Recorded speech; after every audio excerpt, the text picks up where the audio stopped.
अमन को पति के रूप में पाकर सोनम के सारे सपने चूर चूर हो गए। अमन का रंग सांवला और कद नाटा था। वह सोनम से उम्र में भी काफ़ी बड़ा था, जबकि दूसरी तरफ सोनम ज़्यादा पढ़ी लिखी तो नहीं थी, मगर वह बहुत खूबसूरत थी। उसने खूबसूरत फिल्मी हीरो जैसे पति की कल्पना कर रखी थी। अमन सीधा साधा और एक नेक इंसान था। वह सोनम से बहुत प्यार करता था और उसे खुश करने के लिए अच्छे अच्छे तोहफे उसके लिए लेकर आता था, मगर सोनम हमेशा अपना मुंह बनाकर वह तोहफे एक तरफ रख देती थी। वह हमेशा तनाव में ही रहती। उसे अपने पति के साथ घूमने फिरने में भी बहुत शर्म महसूस होती थी। सोनम तो अपने देवर कपिल को पसंद करती थी। वह पहली नज़र में ही अपने देवर की दीवानी हो गई थी। कपिल भी सोनम का हमउम्र था और खूबसूरत भी। सोनम को लगा कि उसके सपनों का राजकुमार तो कपिल ही है। अमन की अभी अभी नई नौकरी लगी थी। उसे अपने काम से बहुत ही कम फुर्सत मिलती थी। वह अक्सर अपने घर से बाहर ही रहता था। ऐसे में सोनम को अपने देवर का साथ बेहद पसंद आता था। वह उसके साथ खूब हंसी मजाक करती थी।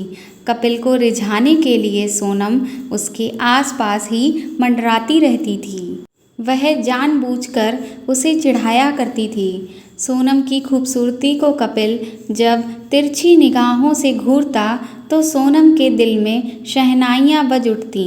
वह चाहती कि कपिल उसके साथ छेड़खानी करे, मगर लोक लाज के डर और घबराहट के चलते कपिल ऐसा कुछ भी नहीं कर पाता था। कपिल की तरफ से कोई पहल ना होते हुए देख सोनम उसके और भी करीब आने लगी। वह अपने देवर का खूब ख्याल रखती और बातों ही बातों में वह कपिल को अक्सर चिढ़ाया करती। कभी उसके बालों में हाथ घुमाती तो कभी उसके बालों को सहलाती। कभी कभी तो सोनम उसका हाथ पकड़कर अपने सीने पर रख कर कहती, देखो देवर जी, मेरा दिल कैसे धक धक कर रहा है। अपनी खूबसूरत भाभी को देख कपिल के मन के तार भी झंझना उठते। कपिल आखिर कब तक खुद को रोके रखता। धीरे धीरे वह भी खुलने लगा। देवर भाभी एक दूसरे से चुगलबाजी करने लगे। दोनों खूब हंसी मजाक करते। वह एक दूसरे की चुगलबाजियों से खूब खुश होते। एक दूसरे को अपने हाथों से खाना खिलाते और साथ साथ घूमने जाते। वह कभी पार्क में समय बिताते तो कभी सिनेमा देखने चले जाते। एक दूसरे का साथ उन्हें खुशी से भर देता। दोनों की नज़दीकियां बढ़ने लगीं। कपिल के प्यार से सोनम को बेहद खुशी मिलती। हंसती खिलखिलाती सोनम को कपिल बाहों में भरकर चूम लेता तो कभी गोद में उठा लेता और कभी उसके सीने पर सर रखकर कपिल कहता, इस दिल में अपने लिए जगह ढूंढ रहा हूँ, क्या मिलेगी। एक दिन सोनम बोली, चलो देवर जी, फिल्म देखने चलते हैं। कपिल ने कहा, हाँ भाभी चलो, अजंता टॉकीज़ में नई फिल्म लगी है। कपिल खुश होकर बोला और नए कपड़े पहनने चला गया। सोनम कपड़े बदलने के बाद आईने के सामने खड़ी होकर बाल संभालने लगी। वह अपना चेहरा देखकर खुद से ही शर्मा गई। बन ठन कर जब वह निकली तो कपिल उसे देखता ही रह गया। तभी सोनम हंसकर बोली, तुम इस तरह से क्या देख रहे हो देवर जी। अचानक कपिल ने सोनम को बाहों में भर लिया और उसके कंधे को चूम कर बोला, बहुत खूबसूरत लग रही हो भाभी। काश हमारे बीच यह रिश्ता ना होता तो कितना अच्छा होता। सोनम शरारत से बोली, अच्छा तो क्या करते तुम। कपिल ने कहा, तो मैं तुरंत शादी कर लेता। कपिल की यह बात सुनकर सोनम शर्मा गई, लेकिन उसके होठों पर मुस्कान बिखर गई। देवर का प्यार जताना उसे बेहद अच्छा लगा। खैर वे दोनों फिल्म देखने चले गए। फिल्म देखकर जब वह बाहर निकले तो अंधेरा हो चुका था। वह अपनी ही धुन में बातें करते हुए घर लौट रहे थे। उन्हें क्या पता था कि दो बदमाश उनका ही पीछा कर रहे हैं। जैसे ही रास्ता सुनसान आया, बदमाशों ने उन्हें घेर लिया और बदतमीजी करने लगे। यह देखकर कपिल डर के मारे कांपने लगा। एक बदमाश दांत पीसता हुआ कपिल के आगे घुर्राया, अगर जान प्यारी है तो तू भाग जा यहाँ से, वरना यह चाकू तेरे पेट में उतार दूंगा। कपिल उस बदमाश के आगे रोने लगा और बोला, मुझे मत मारो, मैं मरना नहीं चाहता। तभी वह बदमाश बोला, जा, तुझे छोड़ दिया, अब फूट ले यहाँ से, वरना। बेचारी सोनम तभी घबराए लहजे में बोली, मुझे छोड़कर मत जाओ कपिल, मुझे बचा लो। लेकिन कपिल ने तो जैसे कुछ सुना ही नहीं। वह वहाँ से भाग खड़ा हुआ। सारे बदमाश हा हा हा कर हंसने लगे। सोनम उन बदमाशों की कैद से छूटने के लिए तड़प रही थी, लेकिन सोनम का विरोध काम नहीं आ रहा था। बदमाश सोनम के साथ छेड़खानी करने लगे और उसे जंगल में जबरदस्ती खींचने लगे और वे उसके कपड़े फाड़ने की फिराक में थे। सोनम जोर जोर से चीखने लगी, बचाओ बचाओ। तभी एक बदमाश बोला, तुम्हारे यहाँ चीखने से कुछ नहीं होगा, गला ही खराब होगा। तुम्हें बचाने वाला यहाँ कोई नहीं है, अब तुम्हें हमारी प्यास बुझानी होगी। तभी दूसरा बदमाश हंसते हुए बोला, तुम तो बहुत खूबसूरत हो, तुम्हें पाने के लिए हम कब से तड़प रहे थे।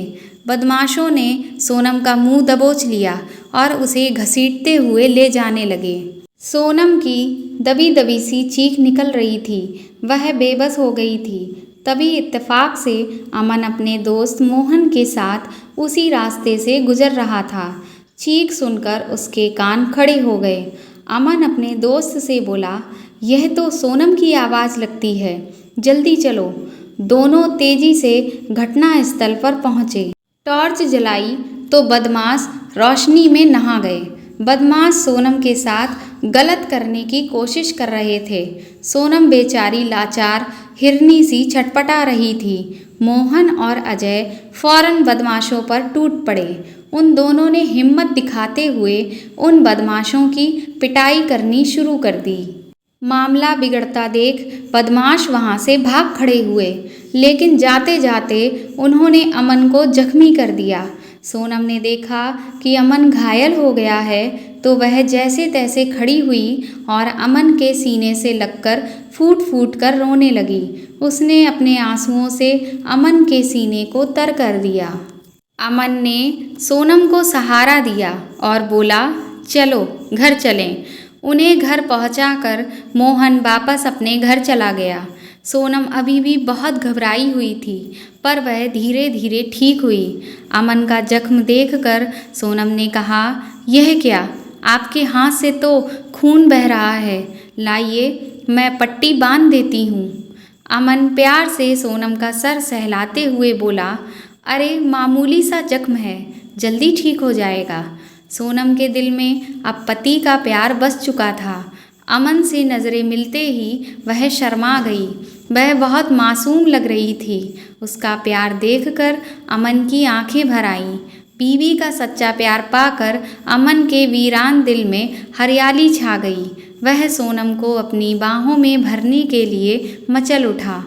तभी सोनम का देवर सामने आ गया। वह अभी भी घबराया हुआ था। बड़े भाई के वहाँ से जाने के बाद कपिल ने अपनी भाभी का हालचाल पूछना चाहा तो सोनम ने उसे दूर रहने का इशारा कर दिया। सोनम बोली, तुमने तो मुझे बदमाशों के हवाले ही कर दिया था।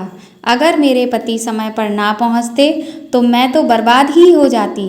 कैसे देवर हो तुम। जब सोनम ने कपिल से ऐसा कहा तो उसका सर शर्म से झुक गया। इस घटना ने सोनम की आंखें खोल दी थीं। अब उसे अपना पति ही सच्चा हमदर्द लग रहा था। वह अपने कमरे में चली गई और दरवाज़ा बंद कर लिया।